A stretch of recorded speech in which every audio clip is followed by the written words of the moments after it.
We have a real issue. Young people are enraged. So it turns every cut, every movement into an opportunistic infection because, quite frankly, they are just pissed off. We showed you this clip, I think, about 8 months ago. This is NYU Stern School of Business professor Scott Galloway, who I've had on the show, and I think we have him on in a week or two again, talking about how for the first time in American history, right now, a 30-year-old is not projected to do as well as their parents. For the first time in our nation's history, a 30-year-old man or woman isn't doing as well as his or her parents were at 30. That is the social compact breaking down. People aged 30 to 34, 60% of them in 1990 had one child. Now it's 27%. People are opting out of America. They're not optimistic about it. They're not having kids. Young people aren't having sex. They're not meeting. They're not mating. The pool of emotionally and economically viable men shrinks every day, which lessens household formation. So we have a real issue. Young people are enraged. So it turns every cut, every movement into an opportunistic infection because, quite frankly, they are just pissed off.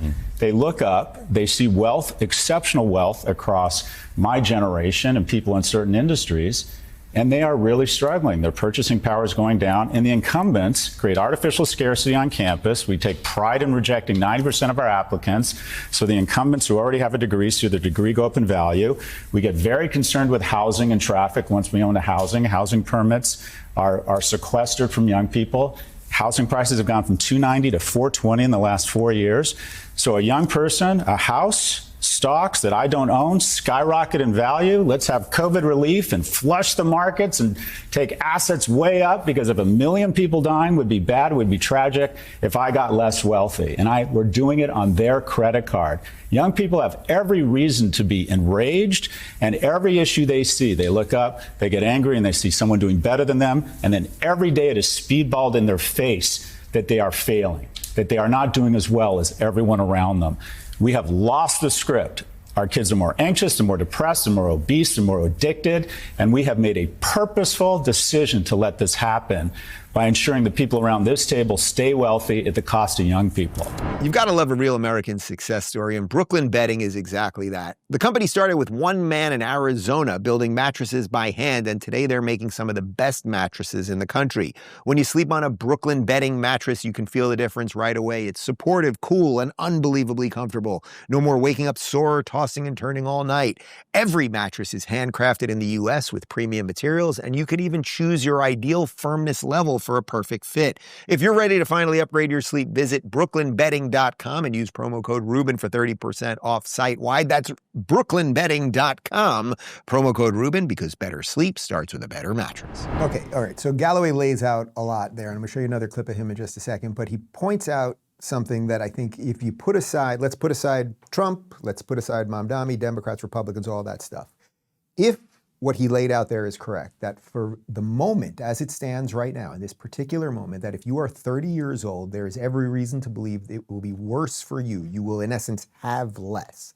Not that life is just about stuff, but you will have less. It will be harder for you to own a home. And then you add the social parts of it where people are having less sex and all that other stuff.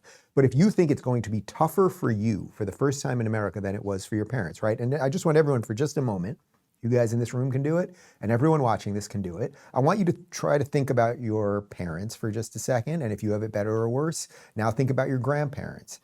Did your parents have it better or worse, and do you have it better or worse? Now, if you knew them, if you were lucky enough to know them, I knew 3 of them, great-grandparents. Did you have it better or worse? And I can tell you in the trajectory of my family, it got better every generation.